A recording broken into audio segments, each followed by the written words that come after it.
ॐ नमस्तेऽस्तु भगवन् विश्वेश्वराय महादेवाय Shivaya Nama.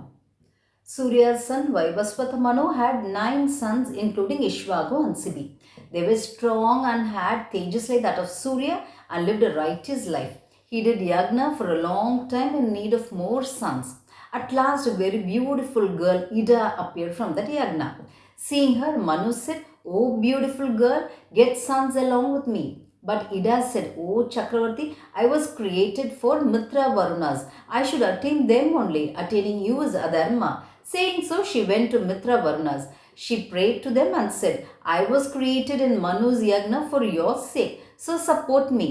They looked at Ida and said, "You know what is dharma. We are happy to see your character and beauty. You will attain great fame and will prosper the clan of Manu Chakravarti. You will become his son and the name Sudyumna." Hearing to that, Ida went back to her father. On the way, Chandra's son Buddha saw her. He fell in for her beauty. He requested her to happily couple with him. She also accepted. They had Pururva Chakravarti as their son. At once, Ida turned to a male as Sudyumna. As a male Sudyumna and female Ida, they coupled together and had 3 sons in the name Utkala, Gaya, and Vinadaswa.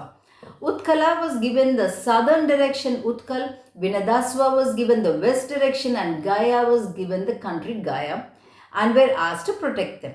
As per Surya's wish, Vaivasvata Manu divided this world into 10 parts and gave it to his sons.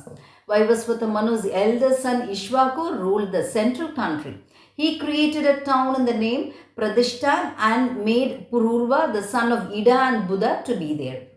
The male female form of Sudyumna created by Manu Chakravarti was given in marriage to female Shaka. They had sons in Vaivasvata Manu's son Nabaga's Vamsha. Ambarisha was born. Vaivasvata Manu's son Sayadi had some sons and a daughter in the name Suganya. Suganya married Savana Maharshi. Sayadi's another son Anardan had a son in the name Ravan. He created the town Kusastali in Anardarajya. He had 2 sons. Eldest of them had the capability to go to places like Brahmaloka. He remained at Brahmaloka for a long time and attained the forms he desired. He had a daughter in the name Revati. She was given in marriage to Balaram of Dwaraka. Ravan then went to Mere Mountains to do penance. Ravan's second son ruled Kusastali for some time. In order to live without old age and death, he went to Brahmaloka. At that time, Rakshas captured his kingdom, so his 100 sons had to move to various countries.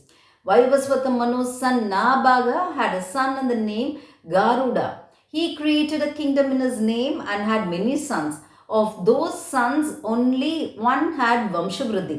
Vaivasvata Manu had a son in the name Arishta. He had a son Prashodaya. Once he killed his guru's cow, so he got a curse and became a Sudra. Vaivasvata Manu's eldest son Ishvaku had 100 sons. Everyone were talented ones. Eldest of them is Virukshi. He became the Chakravarti for Ayodhya. He ruled 56 countries. He had 15 sons. They protected the countries in the north. Once when Ishvaku was ruling, they were giving Shraddha at his house. His son Virukshi ate the rabbit curry cooked for that. Ishvaku was much worried knowing that. Also got angry. He asked his guru about it. His guru said, "Send him away from the kingdom. Do not allow him to rule." King Ishvaku also did as said by his guru and sent away his son. He ruled the kingdom himself. After some time, he made Ayodhya, who was younger to Virukshi, as a king. Ayodhya's dynasty flourished. After 5 generations, Shravan was born in that Vamsha. He created a city in the name Shravasti. He ruled in a very righteous way. Shravan's dynasty also flourished. They also ruled in a righteous way. His grandson Kulavasva had 100 sons. They all were archers. Kuvalasva decided to hand over the kingdom to them and go to forest and do penance. At that time, sage Uttanga came there. King of Vishwaku clan, you only should protect this earth. Do not go to the forest. Near my ashram, where there are no human beings at all, on a sandy region, there lives an asura in the name Tandu. He got a boon from Brahmadeva.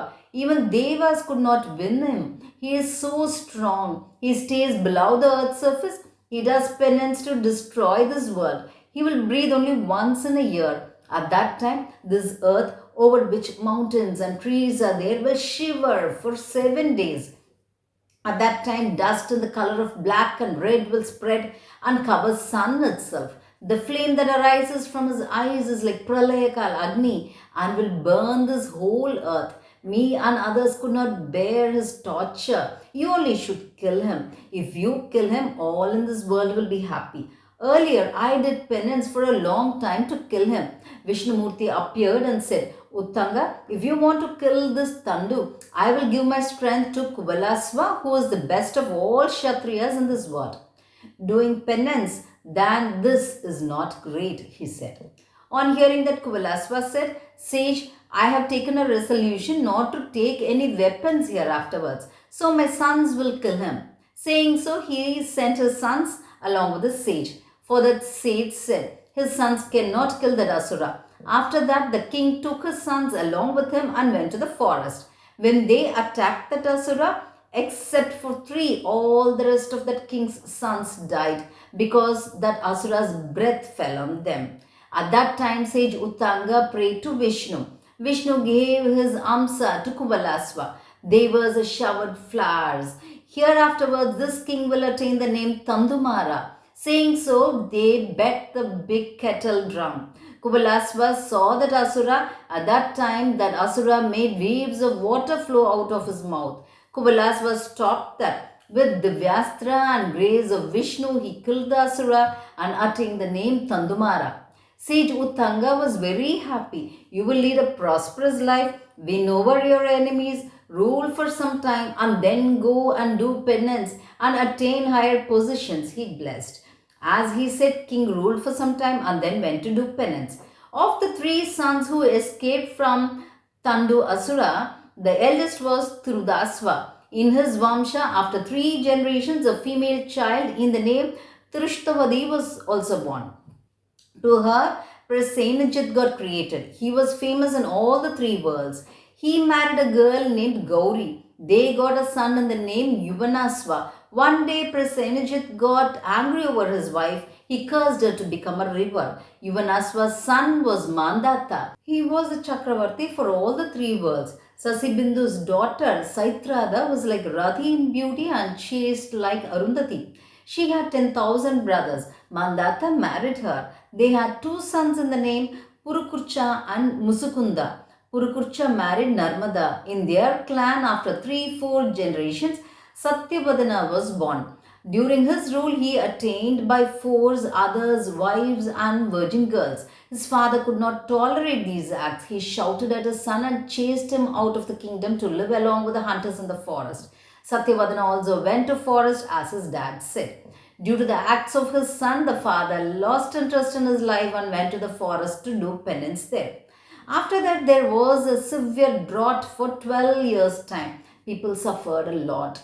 Vishwamitra left his sons behind and was doing penance there in the sea coast. His wife could not take care of their sons. She tied one son to her neck and sold him to Satyavadana. With the thing he paid, she took care of her other children. For his love over Vishwamitra, Satyavadana took care of the child which he had brought paying his mother. That child became a Mahatapasi later. We will see to Satyavadana's dynasty in the next chapter.